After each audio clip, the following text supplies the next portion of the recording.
തിരഞ്ഞെടുപ്പ് നിശ്ചയിച്ച സമയത്ത് പോലീസിലുണ്ടായ ഒരു മാറ്റത്തിൽ വട്ടിയൂർക്കാവ് SHO ആയിട്ട് പുതിയ ഒരാൾ നിയമിതനായി. അതുവരെ എനിക്ക് തോന്നുന്നു ചെങ്ങന്നൂർ സ്റ്റേഷനിലായിരുന്നു ശ്രീ വിപിൻ എന്നാണ് തോന്നുന്നത്. അദ്ദേഹത്തെ ഇവിടെ നിയമിച്ചു. അപ്പം തൊട്ട് ഈ തിരഞ്ഞെടുപ്പ് പ്രചാരണത്തിലുടനീളം ഞങ്ങൾ കണ്ടുവന്നിരുന്ന ഒരു പ്രവണത എന്ന് പറയുന്നത്, എന്തുകൊണ്ടോ NDAയുടെ പ്രവർത്തകർക്കെതിരെ, BJP പ്രത്യേകിച്ച് സംഘ പ്രവർത്തകർക്കൊക്കെ എതിരെ വളരെ ക്രൂരമായിട്ടുള്ള കർശന നടപടികൾ നിരന്തരം വട്ടിയൂർക്കാവ് പോലീസിൻ്റെ ഭാഗത്തു നിന്നുണ്ടായി. അത് പ്രചരണ സമയത്ത് ഉടനീളം ഞങ്ങൾ കണ്ടതാണ്. ഞങ്ങളുടെ ഓരോ സമ്മേളനങ്ങൾ നടക്കുമ്പോഴും, ഓഫീസ് ഉദ്ഘാടനമാണെങ്കിലും അല്ലെങ്കിൽ തിരഞ്ഞെടുപ്പിൻ്റെ കൺവെൻഷൻ ആണെങ്കിലും ഏതെങ്കിലും തരത്തിലുള്ള പാർട്ടി മീറ്റിംഗ് ആണെങ്കിലും ഒക്കെ നടക്കുമ്പോൾ അതിനെതിരെ ഒരു മോശമായ പ്രവൃത്തി പോലീസിൻ്റെ ഭാഗത്തു നിന്നുണ്ടാവുകയും അതേസമയം അതിലൂടെ പാസ് ചെയ്ത് പോകുന്ന മറ്റ് പാർട്ടിക്കാരുടെ, കോൺഗ്രസിൻ്റെയും CPMൻ്റെയും ഒക്കെ വാഹന പ്രചാരണത്തിനും അതുപോലെയുള്ള സമ്മേളനങ്ങൾക്കും വളരെ ഉത്സാഹത്തോടു കൂടിയുള്ള പോലീസിൻ്റെ സഹകരണം ലഭിക്കുകയും ചെയ്യുന്ന ഒരു പരിപാടി ഞങ്ങൾ അന്നേരം തൊട്ടേ കണ്ടിരുന്നു. ഇതിനെതിരെ പല പ്രാവശ്യം ഞങ്ങൾ സീനിയർ ഉദ്യോഗസ്ഥരോട് പരാതിയും പറഞ്ഞിട്ടുണ്ടായിരുന്നു. ഈ ശ്രീ വിപിനും അദ്ദേഹത്തിൻ്റെ കൂടെയുള്ള ചില പോലീസ് ഉദ്യോഗസ്ഥരും സ്വീകരിക്കുന്ന നയം എന്ന് പറയുന്നത് തെറ്റാണ്, ഇത് ശരിയല്ല. ഒരു തെരഞ്ഞെടുപ്പ് നടക്കുമ്പോൾ എല്ലാവരോടും നിഷ്പക്ഷമായി ഒരേപോലെ പെരുമാറേണ്ട പോലീസ് ഇങ്ങനെ പെരുമാറുന്നത് ശരിയല്ല എന്ന് പറഞ്ഞിരുന്നു. ഇതിനൊക്കെ അവസാനമായിട്ടാണ് നമ്മളിപ്പോൾ കഴിഞ്ഞ 2 ദിവസമായിട്ട് വട്ടിയൂർക്കാവ് പോലീസ് ചില BJP പ്രവർത്തകരെയും സംഘപ്രവർത്തകരെയും തിരഞ്ഞുപിടിച്ച് നമ്മുടെ എമർജൻസി കാലഘട്ടമൊക്കെ ഓർമ്മിപ്പിക്കുന്ന രീതിയിലുള്ള അതിക്രൂരമായ മർദ്ദന മുറകൾ നടത്തി വരുന്നതായിട്ട് കാണുന്നത്. നമ്മുടെ തന്നെ ഒരു പ്രവർത്തകനായിട്ടുള്ള ശ്രീ ബിനു, അദ്ദേഹം മലമുകൾ പള്ളിയുടെ തന്നെ ഒരു സെക്രട്ടറി സ്ഥാനത്ത് ഇരിക്കുന്ന ഒരു വ്യക്തിയാണ്, BJPയുടെ പ്രവർത്തകനാണ്.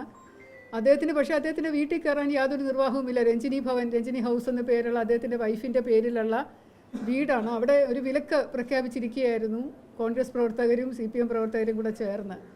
ഒരു കോൺഗ്രസ് പാരമ്പര്യമുള്ള ഒരു വ്യക്തിയാണ്. അദ്ദേഹത്തിൻ്റെ കുടുംബം കോൺഗ്രസ് ആണ്. പക്ഷേ കഴിഞ്ഞ ഇലക്ഷൻ തൊട്ട് അദ്ദേഹം CPMൻ്റെ കൂടെ നിന്ന് പ്രവർത്തിക്കുന്ന ഒരു സുനിൽ എന്നു പേരുള്ള ഒരു ആളാണ് രഞ്ജിനി എന്ന് പറയുന്ന ആ ലേഡിയുടെ മുമ്പിൽ വെച്ചിട്ട് വളരെ അസഭ്യമായ രീതിയിൽ ലൈംഗിക ചുവയോടുകൂടി സംസാരിച്ചതും മുണ്ടുപൊക്കി കാണിച്ചതുമൊക്കെ. ഇതിനൊരു പരാതി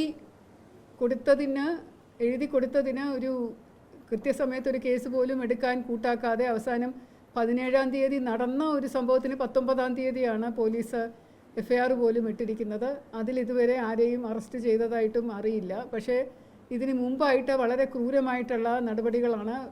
വീട്ടിൽ കയറാൻ പറ്റാതിരുന്ന ബിനുവിനെയും ഫാമിലിയെയും, സ്വന്തം വീട്ടിൽ താമസിക്കണ്ടേ, അപ്പോൾ അതിന് വേണ്ടിയിട്ട് ഞങ്ങൾ പല പോലീസ് ഓഫീസേഴ്സിനെയും സമീപിച്ചപ്പോൾ അതൊക്കെ വിശദമായിട്ട് ഇവർ പറയും.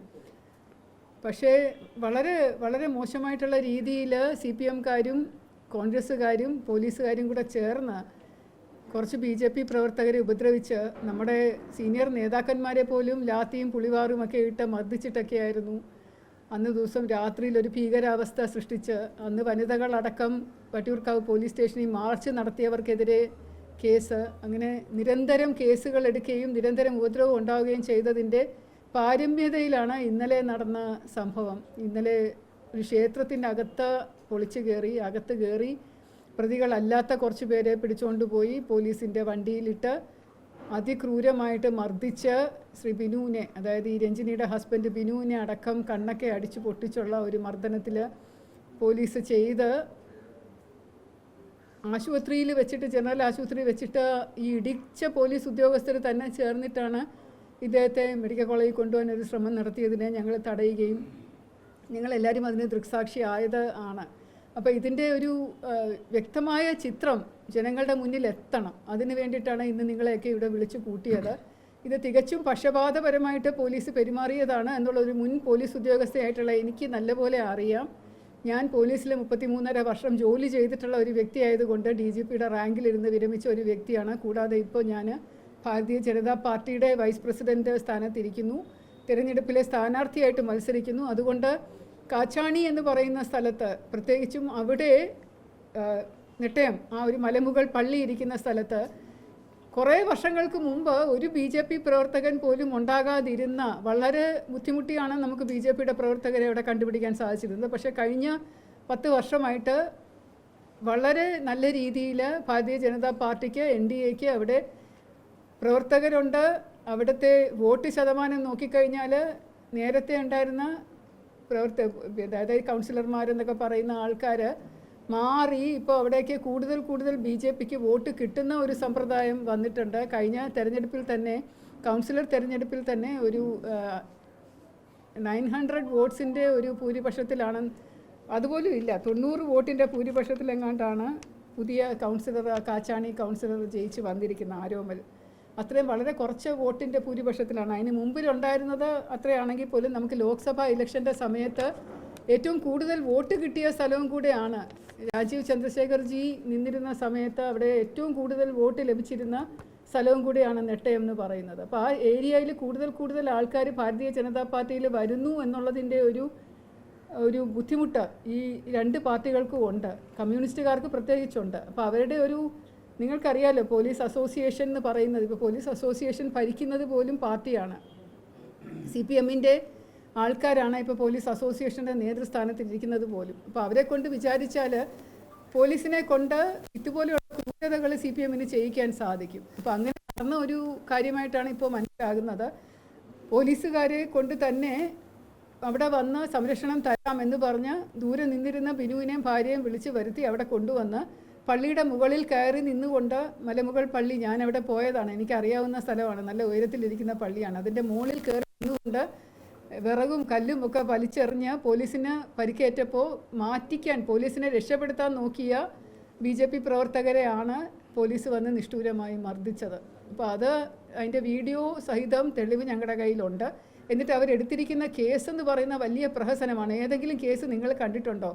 പോലീസിനെ ആക്രമിച്ച കേസിനകത്ത് BJPക്കാരും CPMക്കാരും കൂടെ ഒരുമിച്ച് നിന്ന് ആക്രമിക്കുന്ന ഒരു കേസ് പോലെയാണ് അവരെടുത്ത് വച്ചിരിക്കുന്നത്. അതുതന്നെ വളരെ പരിഹാസ്യമാണ്, അപഹാസ്യമാണ്. BJPക്കാരുടെ കൂട്ടത്തിൽ നിന്നുകൊണ്ട് CPMക്കാരും കൂടെ ചേർന്നിട്ടാണ് പോലീസിനെ ആക്രമിച്ചതെന്ന് പറഞ്ഞൊരു കേസ് എടുക്കുമ്പോൾ അത് എന്തുമാത്രം തലതിരിഞ്ഞ കേസാണ്, തെറ്റായ രീതിയിൽ എടുത്ത കേസാണെന്ന് നിങ്ങൾക്ക് മനസ്സിലാവും. അത് സീനിയറായിട്ടുള്ള ഏതെങ്കിലും ഒരു ഉദ്യോഗസ്ഥൻ അന്വേഷിച്ച് കഴിഞ്ഞാൽ അത് കേസ് പൊളിഞ്ഞു പോകത്തേ ഉള്ളൂ. പക്ഷേ ആ കേസിന് വേണ്ടിയിട്ടാണ് ഇപ്പോൾ ആളുകളെ ആവശ്യമില്ലാതെ അറസ്റ്റ് ചെയ്ത് കൂട്ടുന്നത്.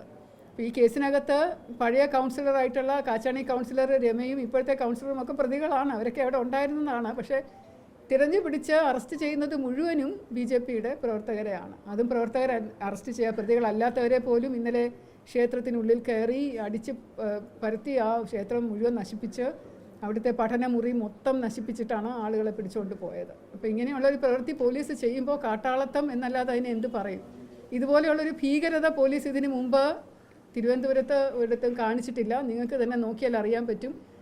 ഈ പാർട്ടി പ്രവർത്തകരെ ഇതുപോലെ തല്ലിച്ചതച്ചിട്ടുള്ള, ഇത്രയും ക്രൂരമായിട്ട് ഉപദ്രവിച്ചിട്ടുള്ള ഒരു സംഭവം ഇതിനു മുമ്പ് വേറെ ഉണ്ടായിട്ടില്ല. അപ്പോൾ ഇത് നമ്മുടെ അടിയന്തരാവസ്ഥയൊക്കെ ഓർമ്മിപ്പിക്കുന്ന രീതിയിലുള്ള ഒരു ക്രൂരത എന്ന് പറയുന്നത് തീർച്ചയായിട്ടും തിരഞ്ഞെടുപ്പില്ല. ഇവർക്ക് ഭയമുണ്ട്, ഈ LDFനും UDFനും ഒക്കെ ഭയമുണ്ട്.